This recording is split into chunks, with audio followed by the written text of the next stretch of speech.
Assalamualaikum warahmatullahi wabarakatuh. Perkenalkan, nama saya Bagus Alam Sabahari dengan NIM 2102111110023 dari manajemen kelas E. Di sini saya akan menjelaskan tentang variabel penelitian. Pertama yaitu pengertian variabel. Variabel adalah suatu ciri, sifat, karakteristik, atau keadaan yang melekat pada beberapa subjek, orang, atau barang yang dapat berbeda-beda intensitasnya, banyaknya, atau kategorinya. Sebagai contoh, ada 10 orang yang ditanya tentang usianya saat ini. Jawaban masing-masing orang ternyata berbeda-beda. Maka hal inilah yang disebut dengan variabel. Variabel adalah suatu yang bervariasi pada beberapa subjek, baik barang, orang, ataupun kasus. Variabel penelitian akan diterjemahkan menjadi data penelitian. Variabel sebagai objek penelitian. Penelitian dapat berjalan jika di dalamnya terdapat variabel penelitian, di mana variabel itu yang akan dijadikan sebagai objek dari penelitian. Dengan kata lain, prinsip yang dilakukan dalam penelitian salah satunya adalah mengumpulkan data yang dibentuk dari variabel penelitian. Variabel yang dilihat dari fungsinya. Terdapat 5 jenis variabel yang dilihat dari fungsinya.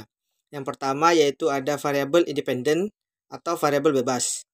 Adalah variabel yang menjadi sebab atau berubahnya suatu variabel lain, yaitu variabel dependen. Yang kedua, variabel dependen atau variabel terikat. Adalah variabel yang dipengaruhi atau menjadi akibat karena adanya variabel lain atau variabel independen. Yang ketiga yaitu ada variabel intervening. Adalah variabel yang menjadi media pada suatu hubungan antara variabel bebas dengan variabel terikat. Yang keempat ada variabel moderating. Adalah variabel yang memperkuat atau memperlemah hubungan antara variabel bebas dengan variabel terikat. Dan yang terakhir yaitu ada variabel kontrol. Adalah variabel yang dikendalikan atau dibuat konstan atau dijadikan sebagai acuan bagi variabel yang lainnya.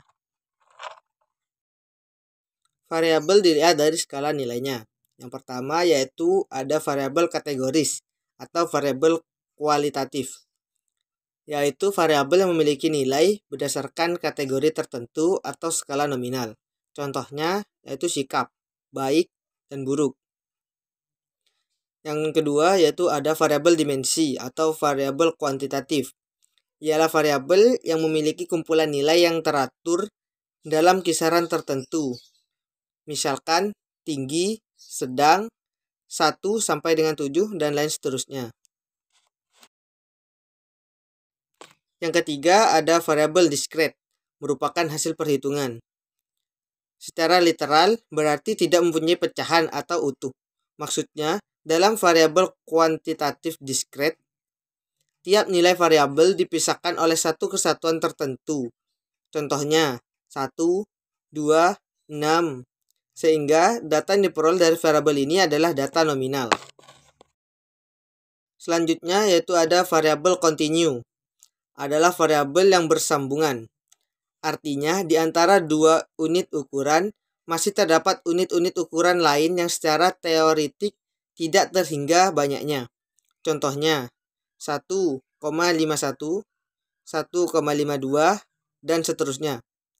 Data yang diperoleh dari variabel continue ini terdiri dari data skala rasio, skala interval, dan skala ordinal.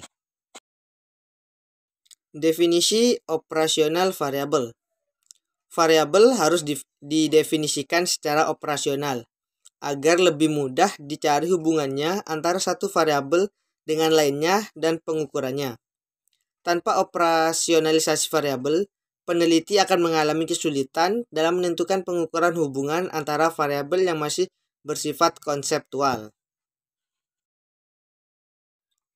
Definisi operasional.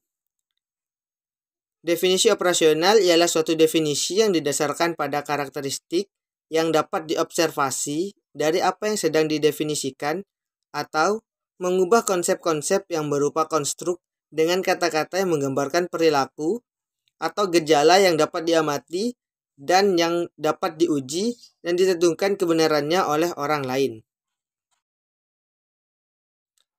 Manfaat operasionalisasi variabel. Yang pertama yaitu mengidentifikasi kriteria yang dapat diobservasi yang sedang didefinisikan. Yang kedua, menunjukkan bahwa suatu konsep atau objek mungkin mempunyai lebih dari satu definisi operasional.